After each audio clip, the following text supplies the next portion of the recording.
Hi everybody, I'm Andy. And I'm Julie, and we're Mid-Ohio IMB.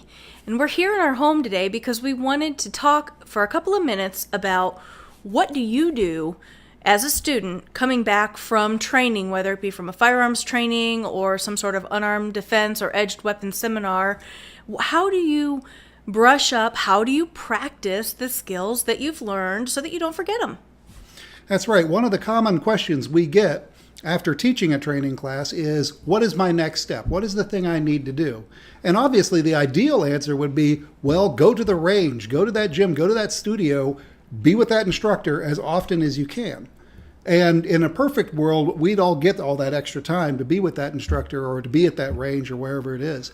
The reality is, a lot of the skill development stuff you're going to have to do to practice those things you learn are probably going to be under less than perfect conditions, probably going to be things that you do in a setting like this, like in your home. And we do not have an unlimited amount of resources to spend on training. We all live normal, average, everyday lives, and we have families, we have other financial obligations. So how can we maximize our training time and maximize the dollars that we have to spend here and there for our training? But what can we do that doesn't cost anything to practice while we're at home? Say, for example, with unarmed training or with a blade training class, something like that, there's a number of things that you could do that are relatively inexpensive and easy to do right in your own home. Why don't we take a look at a couple of those things? Yeah, there are a bunch of relatively inexpensive blade trainers, and we call them blade trainers because they don't have a sharp edge on them, so you're going to be able to practice all of the things that you learned in class without running into the issue of injuring somebody while you practice. So it should have some sort of, if you're training with a folder, it should have some sort of lockback mechanism. You should be able to feel as if you are holding your own specific blade. And like I said, you can get them online for a song. And then, for example, let's say you do some sort of unarmed defense training. You can get gym equipment like this. You get a couple of, these are called focus mitts. These are MMA gloves. The one thing I like about these is you can actually, if you want to just, instead of having a pair of boxing gloves, these actually serve a dual purpose. So not only can you, pad your hand while you're punching and striking, but you can also have the ability to grab. And if you're doing some sort of reality-based training, these are pretty nice to have while you're practicing at home so that you don't hurt the people that you're training with.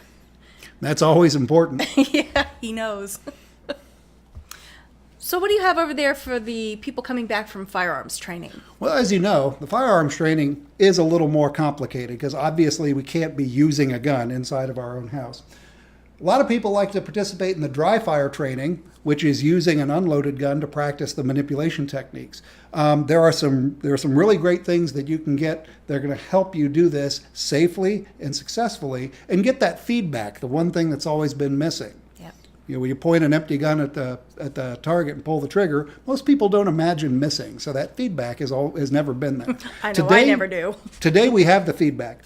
This is a SIRT pistol, which is a non-working replica firearm. It's battery powered. It even comes with a magazine that simulates a real magazine. The slide can't be manipulated. But the purpose of this is when I pull the trigger, it's going to project a visible laser beam. So that visible laser.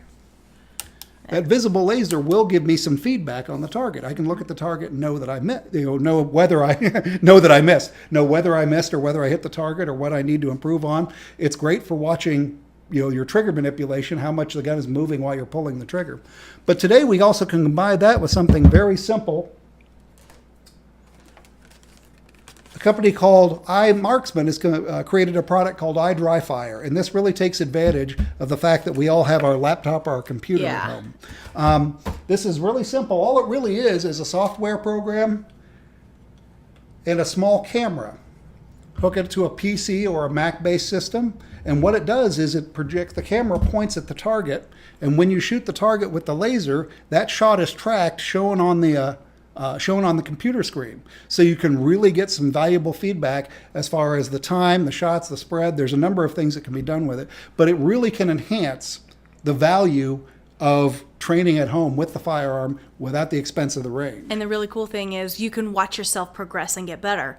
You can save the information, and then you can watch from practice to practice to practice on how you're getting better. Now, of course, remember, we're not advocating this as opposed to range training. What we're doing is we're saying you can use this in conjunction with and help maybe save a little bit on resources so that you can get extra training in without having to have the added expense all the time. Because when you're talking about a whole personal defense plan, it can get rather expensive. And like I said, I mean, we're real people and we know everybody has real everyday expenses. So we're just here trying to helps shed a little light on some easy ways that you can practice when you come back from all of that training that you did, whether it was at a firearms training, an unarmed defense training, edged weapon training, so that you can continue to get better, because that's the whole goal, right? Absolutely. Like Julie points out, none of this stuff is a replacement No. for the actual training. But the 10 minutes or so I can spend with the SIRT pistol is more valuable than the 10 minutes I don't spend driving to the range, because I don't have the time for that in my day. I don't have the extra money to go to the range and buy the boxes of ammo. Whatever the case may be. Once I've got something like the laser system and the software, any few minutes I can spend on it, if I use it in conjunction with the training, is going to be valuable. Good. So we'll be doing some more videos like this. And if you have any questions on any of the things that we had talked about today, or if you want some more in-depth information, make sure to check us out at Mid-Ohio IMB on our website, or send us an email, Julie at Mid-Ohio IMB. Or Andy at Mid-Ohio IMB. Yep, we'd love to hear from you. But until then, this is Julie And Andy. saying stay safe. Bye-bye now.